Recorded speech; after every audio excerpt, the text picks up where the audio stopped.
अशोक कुमार साहू आवाहक राजबड़ासमर कृषक संगठन प्रति वर्ष गोटे गोटे कृषक समावेश कराही आ सही क्रम ए वर्ष भी कृषक समावेश कराही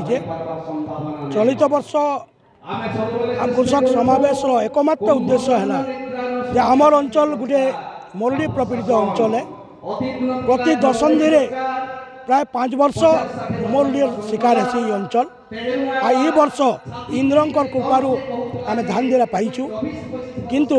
सरकार जेन प्रकार आम चरित्र देखुचु पढ़ुचु जानुचु रेजिस्ट्री रे लक्ष लक्ष लोक काटी देवार लगी सरकार जेन हीन चक्रांत कर जिनिस के प्रतिवाद करी आज कृषक सचेतन समावेश रखाई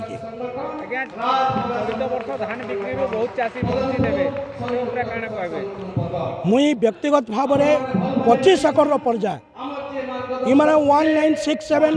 गोटे टोल फ्री नंबर देचन मुई जिते बेले फोन कर मत कहन 44 क्विंटाल धान बिकू बाकी धान मुझे क्या कर बाकी धान के अभावी बिक्री शिकार होकर 1800 बिकमी आटा आगामी दिन जल जल कर दिशुचे कारण पर दिन डीएलपीसी मीटिंग होचे किंतु आज दिन पर्यंत 70% धान अमल सरीगलान ये अंचल एखेड़िया अंचल धान खेड़े बिकले जाक आम छुआ पिला बिहा करमु ये बेमार पड़े डाक्तरखाना नेमु किंतु आमर मुख्य उत्स जेनटा आमर कृषिजात द्रव्य बिकिक जेन आनमु इटाके जेन चक्रांत कर काटी देवार जेन उद्देश्य रखीचन ये उद्देश्य के आम केवे भी आम बर्दाश्त न करूँ आम आगामी दिन में दुर्बार आंदोलन करूँ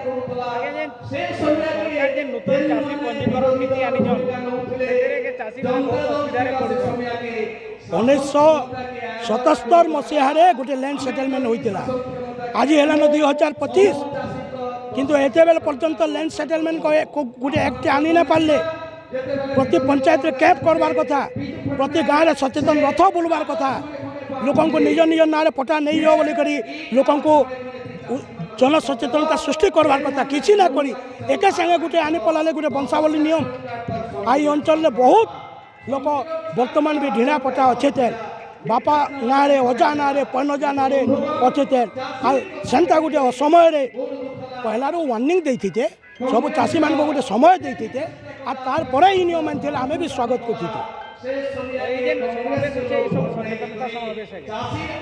बिल्कुल खाली धान बिक्री कथा ना पड़वा बिजुली बिल ना जिजिया कर बाई रसुली कर चली माने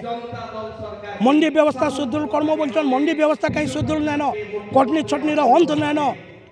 गला थर आनालाइजर मेसीन आनले कटनी चंडी दलाल मुक्त मंडी बोलिक कहले किंतु हला आपण मैंने भी समस्त साक्षी अच्छन दलाल मुक्त मंडी है फिर जेन अवस्था के सरकार परिवर्तन है चाषी अवस्थार परिवर्तन नहीं हुई इटा के आम दृढ़ स्मरण विरोध करुँ जेन सरकार आसले भी आम बुढ़ासम्बर कृषक संगठन तार विरुद्ध रे कृषि नीति जदि कृषक मान सपक्ष नहीं गला आम आंदोलन करूँ। संयुक्त कृषक संगठन उपदेष्टा रमेश महापात्र आज आप देखुवे पदमपुर गोरु बजार थाना 8 नवेम्बर 2025 विराट कृषक सचेतनता समावेश डाकरा देचु कारण हूँ जेन कृषक मान को लेकर आज देश गर्व करवार कथा से कृषक आज आज्ञा लागरे आत्महत्या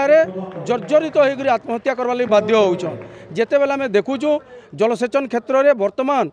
स्वाधीनतार 80 वर्ष पर भी आम जलसेचन सुविधाटे ना पाई पार्बार बजार व्यवस्थाटे पाई ना पार्बार कृषिजात द्रव्यर उचित मूल्यटे पाई ना पार्बार जार फल कि आम जेन फसलटा बिक्री करुचु आज से फसल बिक्री कला परे आमर निके उचित प्राप्य नहीं पाइबार लगी सबू चाषी लक्तिया होचन एणु करी आज आम सचेतनता समावेश डाकरा देचु कारण आम जेन रक्त के झाल बोईकर फसल उत्पादन करुचु तार उचित मूल्य नहीं पाइबार लगी आज आम लाख द्वारा जर्जरित होकर चाष छाड़ी दादन खटी जावार लगी चाषी मैंने प्रस्तुत होचन तो तेणु करी सचेतनतार अति आवश्यकता अच्छे और सचेतन परे संघर्ष एवं आम संगठन आवश्यकता थिबार लगी आज ये प्रकार गोटे अभिनव भाव में समावेश आम डाकरा देचु जेनु कि गाँव दिल्ली पर्यंत चाषी एवं चाषी नेता माने समावेत होइछन। चाकरी चिंता करी करी सरी जाउछे टाइम बढ़ी जाउछे बयस हाँ आपण भी कथा भाबुचन ना बोले टेंशन नाइ नो कारण एबे गोटे चुटकी रे चली जिबा ई टेंशन आपन ओडिशार केनसी भी एरिया हेताउन आपन को सहयोग करबा एंजेलिना एंटरप्राइजेस अगरबत्ती धूपकाठी मेसिन ठारू नै करी पेपर प्लेट मेसिन तक